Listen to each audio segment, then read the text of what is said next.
Good morning student, welcome in RDS group of channel. As you know, I have started the chapter 14 lines, angles and shapes. But today I will take the revision of all exercise from exercise 14A to C। ए का, B का, सी का जितना सारा मैंने पढ़ाया हुआ है उसका आज मैं आपको रिवीजन वीडियो प्रोवाइड करा रहा हूँ, ठीक है। जिससे आपको कोई प्रॉब्लम नहीं होगी कि अगर किसी बच्चे ने एक दिन या 2 दिन उसका वीडियो नहीं देखा है तो उसको वीडियो को देख के समझ में आ जाएगा कि कितना सारा वर्क मैथ सेकंड में कराया जा चुका है। और जो आज का वीडियो है इसकी PDF जितना वर्क कराया गया है वो आपको सेंड कर दी जाएगी, तो अपना वर्क कंप्लीट करोगे। कैसे करोगे? सबसे पहले तो जो थॉट दिया गया था मैथ फर्स्ट में थॉट सेम होगा। सिलेबस यहाँ पे आपको दिया हुआ है, सिलेबस लिखना है। फिर उसके बाद आपको यहाँ से स्टार्ट करना है वर्क पॉइंट। ये आपका थॉट है, फिर थॉट के बाद आपका ये चैप्टर का नेम है, फिर पॉइंट की डिफिनीशन है, स्ट्रेट लाइन डिफिनीशन है और लाइन सेगमेंट है, ठीक है। हल्का हल्का सा मैं बताऊंगा। पॉइंट क्या है? डॉट को पॉइंट बोलते हैं, स्ट्रेट लाइन इनमें से दोनों तरफ एरो बने होते हैं, इसमें से नो एंड पॉइंट होते हैं, राइट, कोई भी एंड पॉइंट नहीं होता है। लाइन सेगमेंट पे 2 एंड पॉइंट होते हैं, राइट, एक लाइन का ही पार्ट होता है। उसके बाद आते हैं रे में 1 एंड पॉइंट होता है, 1 नो एंड पॉइंट होता है, ठीक है। एक तरफ इसको बढ़ाया जा सकता है। उसके बाद एक्सरसाइज स्टार्ट कर दी थी मैंने 14A में, जिसमें आपको बताया था कि ये जो आपको लाइन ड्रॉ करना है, इनमें नाम बताना है कि इनका नाम क्या है ना। तो ये एक तरफ एरो इसलिए रे है, दोनों तरफ एरो, स्ट्रेट लाइन है, ये डॉट है तो पॉइंट है, इसमें दोनों तरफ एरो नहीं है तो लाइन सेगमेंट है, ठीक है। काउंट द लाइन सेगमेंट, अब इसमें से लाइन सेगमेंट काउंट करना है और उनके सामने आपको नंबर ऑफ लाइन सेगमेंट लिखना है, ठीक है। इसके वीडियो में क्या बताया गया कि लाइन सेगमेंट काउंट करो, इनके यहाँ पे फिल करना है, ठीक है। तो आज का वर्क अपनी नोटबुक में कंप्लीट करना है, ठीक है। फिर उसके बाद मैंने आपको एंगल्स पढ़ाए, ठीक है। तो एंगल्स में आपको मैंने बताया था कि when two lines are intersect to each other, जब दो रेखाएं ये आपस में एक दूसरे से इंटरसेक्ट करती हैं तो वहां एक एंगल फॉर्म होता है, ठीक है। तो एंगल आपका क्या हो जाएगा? AOB या BOA, और साइड क्या हो जाएंगी? OA एंड OB, ठीक है। इसी तरीके से फिर मैंने आपको एंगल्स की यूनिट बताई थी, वो डिग्री होती है, जिसमें 60 डिग्री, 70 डिग्री और 80 डिग्री, ठीक है। इस तरीके से आपको एंगल्स सिखाए गए थे, ठीक है। फिर मैंने आपको क्लासिफिकेशन ऑफ एंगल्स के बारे में बताया। एक्यूट एंगल क्या होता है? जिसमें से 90 से कम होता है और 0 से ज़्यादा होता है। एक ऐसा एंगल जो 0 से ज़्यादा हो और 90 से कम हो, ठीक है, एक्यूट आ जाता है। ऑब्ट्यूस में क्या होता है? 90 से ज़्यादा होता है, 180 से कम होता है, ठीक है। 90 से ज़्यादा होगा, 180 से कम होगा। राइट एंगल में एग्जैक्ट आपका 90 डिग्री का आता है, ठीक है। किसके डिग्री का आता है? 90 डिग्री का आता है।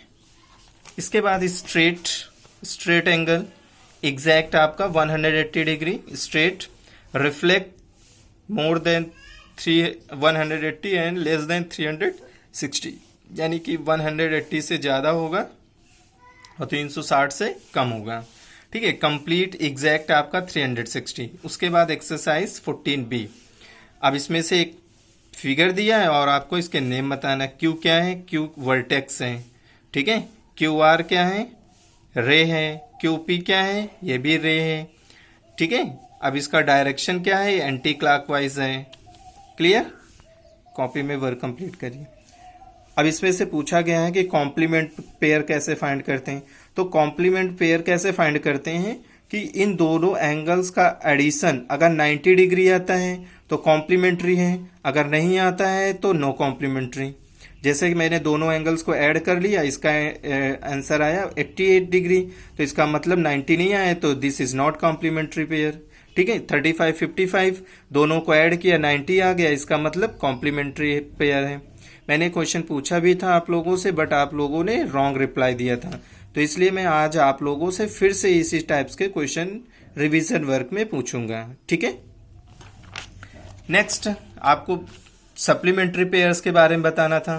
तो सप्लीमेंट्री पेयर्स में आपको बताना है कि अगर दोनों एंगल्स का एडिशन, जो दोनों पेयर्स दिए हैं, अगर उनका एडिशन 180 डिग्री आ जाएगा तभी आपका वो सप्लीमेंट्री पेयर हो जाएगा।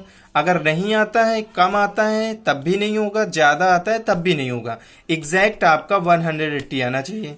तो 45 35 145 35 को जब ऐड किया गया तो 180 आ गया, इसका मतलब ये सप्लीमेंट्री पेयर है।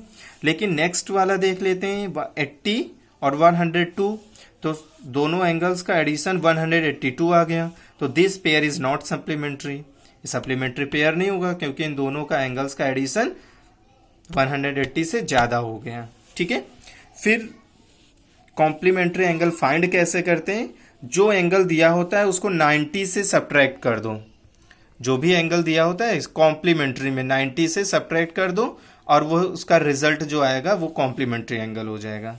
ठीक है, ऐसे ही इसको 90 से सब्ट्रैक्ट करना है, 90 से सब्ट्रैक्ट करना है, रिजल्ट आ जाएगा। सप्लीमेंट्री में क्या बताया था आपको, सप्लीमेंट्री में आपको बताया था कि सप्लीमेंट्री में 180 में जो एंगल दिया होता है उसको सब्ट्रैक्ट करते हैं, सप्लीमेंट्री में 180 से सब्ट्रैक्ट करते हैं और कॉम्प्लीमेंट्री में 90 से सब्ट्रैक्ट करते हैं। तो अब सप्लीमेंट्री पूछा गया है तो 90 डिग्री दिया हुआ है इसका एंगल, तो 180 में 90 निकाल दोगे तो 90 बचेगा। सेम ऐसे ही 180 में सब्ट्रैक्ट करना है, सप्लीमेंट्री 180 सब्ट्रैक्ट करना है। ठीक है, एंगल बाइसेक्ट कैसे होते हैं, बाई का मतलब होता है 2, बाइसेक्ट का मतलब 2, जो एंगल दिया है उसको 2 से डिवाइड कर दो, एंगल आ जाएगा।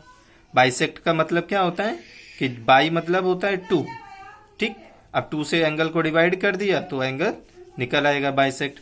अब यहाँ ट्राइसेक्ट पूछा गया है, ट्राइसेक्ट का मतलब 3, ट्राइसेक्ट का मतलब 3। अब कोई एंगल आपको ट्राइसेक्ट फाइंड करना है, what will be the trisect angle, तो ट्राइसेक्ट में आपको कितने से डिवाइड कर देना है, 3 से डिवाइड कर देना है। ठीक है, ट्राइसेक्ट देखो 3 से डिवाइड किया, 3 से डिवाइड किया, आंसर आ गया आपका। ठीक है, फिर इसके बाद draw an angle of 90 degree, 90 degree का एंगल कैसे ड्रॉ किया गया है, देखो यहाँ पे, हाँ भाई आपको बताते हैं कैसे ड्रॉ किया गया। देखो सबसे पहले हम करते क्या है कि ये जो लाइन है ना, ये भी देखो एक लाइन है, इस एक लाइन ड्रॉ कर लो। ड्रॉ करने के बाद आपको एक पेंसिल से आर्क बनाना है। ठीक है, देखो कैसे आर्क बनाया गया है, इसको इस पॉइंट से, किसी भी पॉइंट से पहले एक आर्क बनाओ। ठीक है, फिर यहाँ से एक आर्क बनाओ, फिर इस पॉइंट पे रख के एक arc, one arc is another. ठीक है, फिर से समझो, फिगर को मैंने उल्टा रखा है। सबसे पहले आप एक लाइन ड्रॉ करोगे, कोई एक जो लाइन है एक लाइन ड्रॉ कर लो, फिर जो आपका एक पॉइंट है, जो एंड पॉइंट है, उसको सेंटर एज ए कंस्ट्रक्टर कर लो और वहां पे आपको इस तरीके का एक कंपास यूज करना है, पेंसिल यूज कर रहे हैं। ठीक है, फिर आप सेंटर पे क्या करोगे, आप इस सेंटर पे एक पॉइंट लगाओगे, फिर उस सेंटर से आप एक कट मारोगे। ठीक है, सेंटर से एक यहाँ पे एक कट मारोगे, एक ऐसे पूरा, एक यहाँ से यहाँ तक एक क्या करोगे, एक आर्क लगा लोगे। ठीक है, क्लियर हो गया। अब वहां से एक आर्क लेने के बाद अब फिर जिस लाइन पे ये कट हो रहा है, जिस लाइन पे ये कट हो रहा है, इसी पे एक पॉइंट रख के एक फिर से आर्क बनाओ। ठीक है, एक आर्क फिर से आपको बनाना है और जिस आर्क पे ये कट हो रहा है उसी सेंटर पे फिर से एक आर्क बनाना है, यहां पे एक आर्क बनाना है, ऊपर तक ले जाना है। ठीक है, फिर ये पॉइंट, फिर इस पॉइंट और इस पॉइंट का जो डिस्टेंस है उसको यहाँ पे मेजर करना है। मेजर करने के बाद ऊपर एक आर्क बना देना है। ठीक है, तो अब दोनों आर्क जहां पे एक दूसरे को कट करेंगे, ऐसे ऐसे कट करेंगे, उस लाइन को नीचे सेंटर पे मिला दोगे तो आपका ये 90 डिग्री का एंगल बन जाएगा। ठीक है, क्लियर? ओके, चलिए फिर ये आपको क्या बताना था, इसे कॉम्प्लीमेंट्री एंगल क्या है। तो एक एंगल ये है, दूसरा एंगल ये है। ठीक है, डी जी ई और ई जी एफ। ठीक, इसमें ऐसे ही हो जाएगा, एक एंगल ऐसे हो जाएगा, एक एंगल ऐसे हो जाएगा। ठीक है, क्लियर? एस टी आर और यहाँ पे क्यू टी आर, चाहे ऐसे ले लो चाहे ऐसे ले लो, कोई भी तरीके। Name the supplementary angle. Supplementary angle में दोनों एडिशन क्या आना चाहिए, 180 आना चाहिए। तो 1 2 सप्लीमेंट्री हैं, 3 4 हैं, ये इसके इक्वल है, ये इसके दोनों सप्लीमेंट्री हैं, तो ये आपके सप्लीमेंट्री एंगल्स हैं। ठीक है, एडजेसेंट एंगल में क्या है, यहाँ पे एडजेसेंट एंगल क्या है, एक तो आपका सी ओ ए, एक एंगल ऐसे बन रहा है और एक एंगल ऐसे बन रहा है, ए ओ बी, और एक एंगल बन रहा है बी ओ डी। ठीक है, तो कितने एंगल बन गए, सॉरी सी ओ ए ओ बी, एक ये हो गया, फिर ए ओ बी और बी ओ डी। ठीक है, ये एडजेसेंट।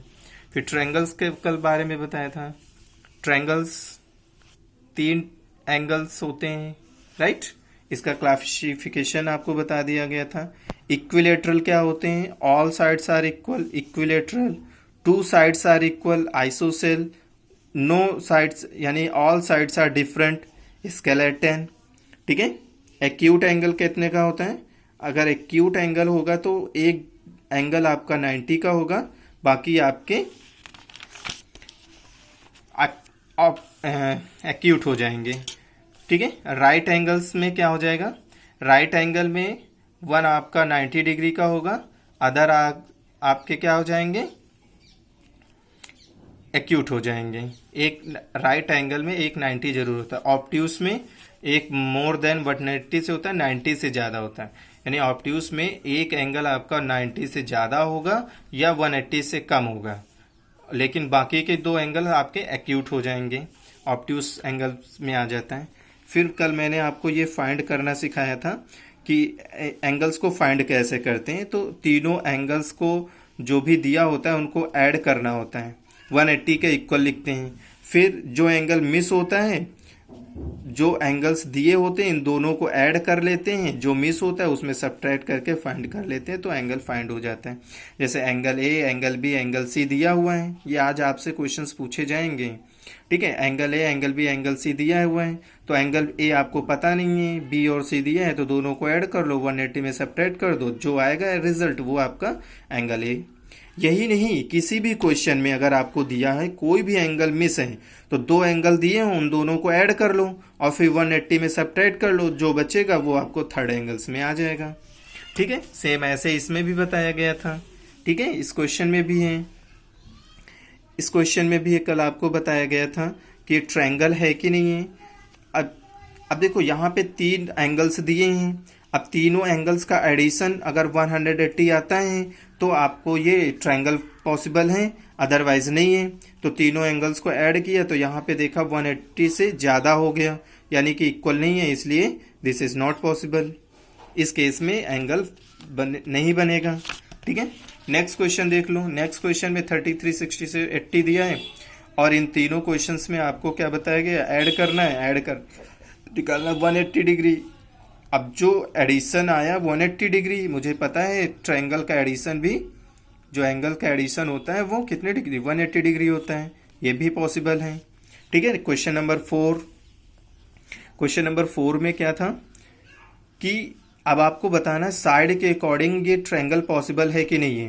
तो ट्रायंगल पॉसिबल कब होता है कि जो दोनों साइड दी होती, जो 2 छोटी साइड दी होती उनको ऐड कर लो और उनका एडिशन थर्ड जो साइड होती है उससे ज़्यादा आना चाहिए। तो देखा कि हमने 2 साइड यहाँ पे दी हुई हैं और दोनों जो हैं 9 से छोटी हैं, तो इन दोनों को ऐड कर लिया तो 8 + 5 यानी कि आया 13। 13 क्या है, ये थर्ड साइड से ज्यादा है, तो यहाँ पे ये इस केस में एंगल फॉर्म हो जाएगा। ठीक, अगला क्वेश्चन देख लेते हैं। अगले क्वेश्चन में दिया है दो साइड 6 से छोटी कौन कौन सी, एक है 4, एक दूसरी है 2। अब इन दोनों का हमें क्या करना है, ऐड कर लेना है। इन दोनों को जब मैंने ऐड कर लिया तो यहाँ 6 आया, जो हमारी तीसरी साइड के इक्वल है। तो यहाँ पे ये ट्रायंगल कंस्ट्रक्ट नहीं होगा। क्यों नहीं होगा? क्योंकि मैंने अभी क्या बताया है कि दो साइड जो दी होती हैं उन दोनों का एडिशन तीसरी साइड से ज्यादा आना चाहिए, न कम आना चाहिए और न इक्वल आना चाहिए, बल्कि कितना आना चाहिए, ज्यादा आना चाहिए, तभी पॉसिबल है। ठीक है, आज का मेरा जो टॉपिक था, जो कल के टॉपिक से आज आगे पढ़ाना था, वो ये था question fill in the blanks हैं, एक्यूट एंगल है, ऑब्ट्यूस एंगल है और राइट एंगल है। तो आपको कैसे पता चलेगा? तो यहाँ पे दो एंगल्स दिए हुए हैं, तो दोनों को ऐड कर लो। ऐड करने के बाद तीसरे में सब्ट्रैक्ट कर दो। तो मुझे पता चला कि दो एंगल्स, एक है 70 का, दूसरा है 20 डिग्री का, दोनों को ऐड किया 90। अब 180 में सब्ट्रैक्ट किया तो एंगल जो मेरा बचा वो 90 डिग्री। अब आपको पता है 90 डिग्री कैसा डिग्री होता है, राइट एंगल ट्रायंगल होता है, तो इसलिए कैसा हो जाएगा, राइट एंगल ट्रायंगल। ठीक है, नेक्स्ट एंगल ए भी दिया है, एंगल बी भी दिया है। तो angle A, angle B, angle C निकालोगे तो 180 डिग्री 100 आया, 80 डिग्री आया। अब देखा कि एंगल सी 80 डिग्री है, अगर 80 डिग्री है ये 90 से कम है, इसलिए एक्यूट एंगल ट्रायंगल हो जाएगा। ठीक है, नेक्स्ट सी नंबर दिया है 20 और 20, ये आया 40, यानी 40 140। अब ये एंगल क्या है, 90 से ज्यादा है और 180 से कम है, इसलिए ऑब्ट्यूस एंगल ट्रायंगल हो जाएगा। तो क्लियर हो गया ना, 90 का right angle triangle, less than 90 acute, और मोर देन 90 और less than 180 obtuse. Clear. Question number 6 में देखो क्या दिया है, करें कि non equal angle of ISOCELL 160।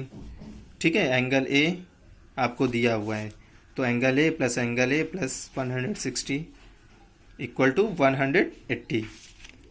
अब इसमें से 160 नहीं 68 है। ठीक है, ये एंगल ए तो कितना हो गया, 2 एंगल ए। ठीक है, 180 में 68 सब्ट्रैक्ट कर दिया तो आ गया 112।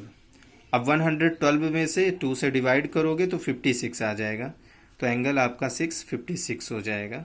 ठीक है, और नेक्स्ट क्वेश्चन आपको दिया गया है 8 में भी नो है और 9 में भी नो है। क्यों है? क्योंकि यहाँ क्वेश्चन में क्या पूछा गया है, can a triangle have 2 right angle, क्या किसी ट्रायंगल में 2 राइट एंगल हो सकते हैं? दिस इज नॉट पॉसिबल, इसलिए नो लिखा गया। फिर can a triangle have 2 obtuse angle, no, 2 obtuse angle होते ही नहीं किसी ट्रायंगल में, ये भी नो हो जाएगा। ये कंस्ट्रक्शन है, ये आपकी एक्सरसाइज कल पढ़ाई जाएगी, यहाँ तक मैंने आपको पढ़ा दी है। Okay, thank you for watching this video, have a nice day. So everyone complete your work and send on Saturday. Okay, thank you.